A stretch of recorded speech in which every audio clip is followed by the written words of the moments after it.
All of creation spawned into existence. Permission wasn't needed, just the commitment of a creator and an artist with the power never seen, and one with no contingency whose very nature is to be.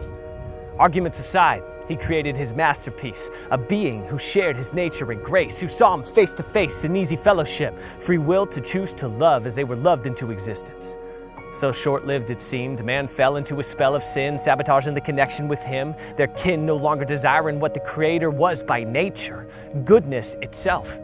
So a plan was set to play by the playwright of all we see, to reestablish the relationship of all the goodness that makes us all we were meant to be, with the Godhead 1 and 3. And while wars were waged and the chosen race were waiting for the lion of the tribe to come colliding with the power-hungry side, something happened that was stranger. A babe in swaddling clothes rested his head upon a manger. Helpless and tender, his mother Mary heard the news from an angel. Full of grace, he said to her, "You have been chosen for a purpose that is wildly greater than you could ever imagine. All he wants is your blessing, for he gifted you with choice. Be it done to me according to thy word," she said, as she modeled for us the clarity and intention of a perfect disciple's voice. Jesus, when he started his ministry, turned the world upside down from what they knew to be true. For as he spoke to the masses, saying, "The scriptures say this, but I tell you, you have it greater than the temple here. And are you still in disbelief?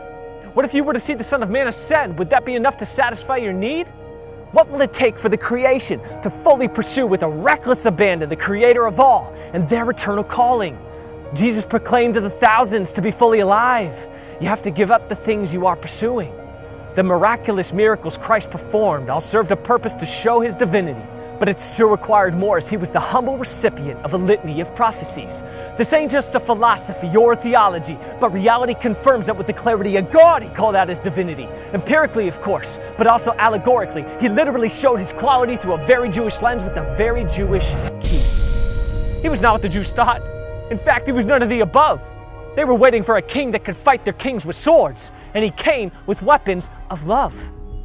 Blessed are the poor in spirit, the meek, the pure in heart, the merciful, the righteously persecuted, for their reward in heaven is greater than anything this world could give. For great is our offense to our Creator when we sin, as it cuts off our true ability to live, the very life that we were made for. We stomp on it, bah, like a kid. And Jesus came to take on that bid, and he did. He bore it all. For while he was in the form of God, he didn't see equality a thing to be grasped, but rather emptied himself, taking on the life of a servant, all the way to death. Yes, even death on a cross. The thorns on his head cutting into his skull. Nothing dull about the flogging he endured as they were mocking. "This is all? This is it? This is all you have, you son of man? The king of the Jews has delivered his final hand?" They spit on his face and ripped his garments off so they could cast lots to make some extra coin on the cloths, mocking him all the way up the hill as he carried his heavy cross. Then, without a chance, they bound and nailed his naked feet and hands to the tree and lifted him high into the sky with 2 thieves, one on each side, and a sign atop his head that listed "I and Ariah, the king of the Jews." Pilate had prophesied in a mocking tone, intended to defrock him of all his pride. A sacrifice? Nah, this was seen as homicide. The most excruciating form of death was where the crucifixion lay.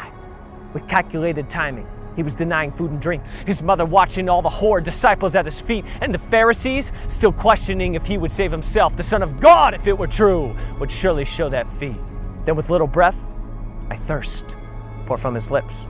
A hyssop branch with sour wine was lifted for a sip, and he drank a drip. And then with final breath, "It is finished." But what was finished? How would a Jew have seen the sacrifice that we have come to know throughout the centuries? The execution took place outside the temple walls, and it didn't have an altar or a Levitical priest. Or so it seemed.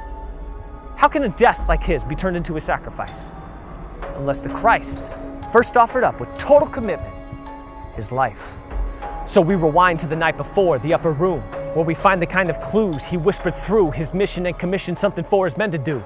He poured his very life out for his friends. In establishing the new Passover, he wanted them to celebrate, not just commemorate.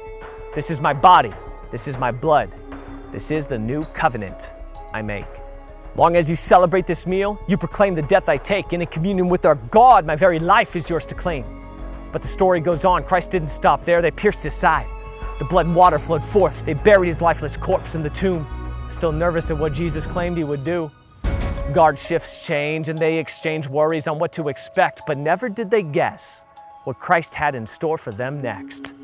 When the woman came to dress his body, they found an empty tomb and were consumed with fear and joy as they followed the clues. His body wasn't there. They split to give that gift of news to the disciples that were waiting, not knowing what to do. And then kaboom! Jesus came into the room, showing his hands and feet that it was truly him.